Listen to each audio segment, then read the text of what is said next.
Hi everyone, it's Brittany and Katie with the Q Team in Rochester, New York. Today we're talking to our renters, and the question that we get most often from our renters is, I think I want to buy a house, but I don't know when to start the process and when I should start looking. Yep, when should you reach out? So I guess the short answer is as soon as you think that you are wanting to buy is when you reach out. I don't care if your lease is done in 11, 12 months. We start that discussion now. And why do we start that discussion, I guess? So some people are just, re-signing their lease, and they're like, you know what, I had to sign for another 12 months. And I'm like, that's fine, that's great. That gives us plenty of time to find what you're looking for. And if we find something sooner, there are options we can explore to take care of the lease.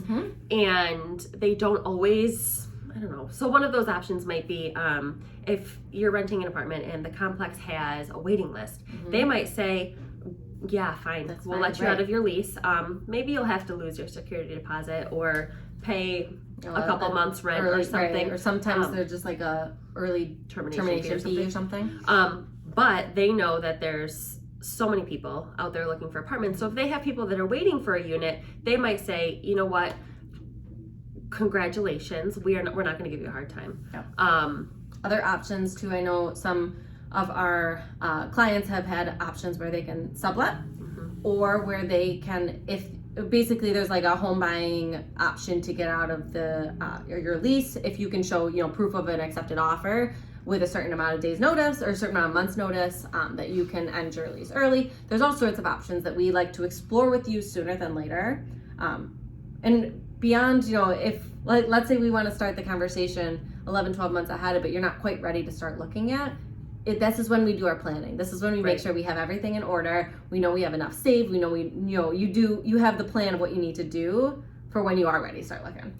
Another reason it's helpful to start a little bit sooner than you might think is sometimes your credit isn't ready. There might be something in your credit that doesn't belong to you that you need to work with some sort of agency to get that removed. There might be a collection you didn't know about. There might be outstanding balances on old credit cards.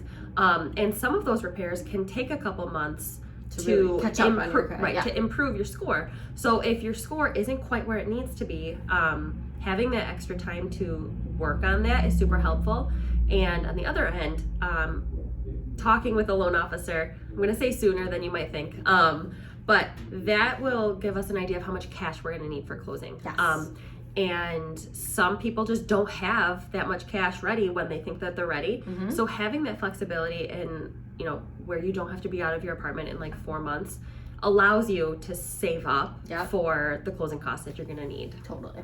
So sooner than later, if you're thinking you want to buy sometime in the next year, even 2 years, whatever you want to start that planning process, reach out to us as soon as you think that you want to. And it's also never too late. I mean, if your lease is up in 4 months, great, we'll make it work. There's options. We're going to figure out our game plan, but the moment you think about it is when you reach out, and then we will guide you through the process from there.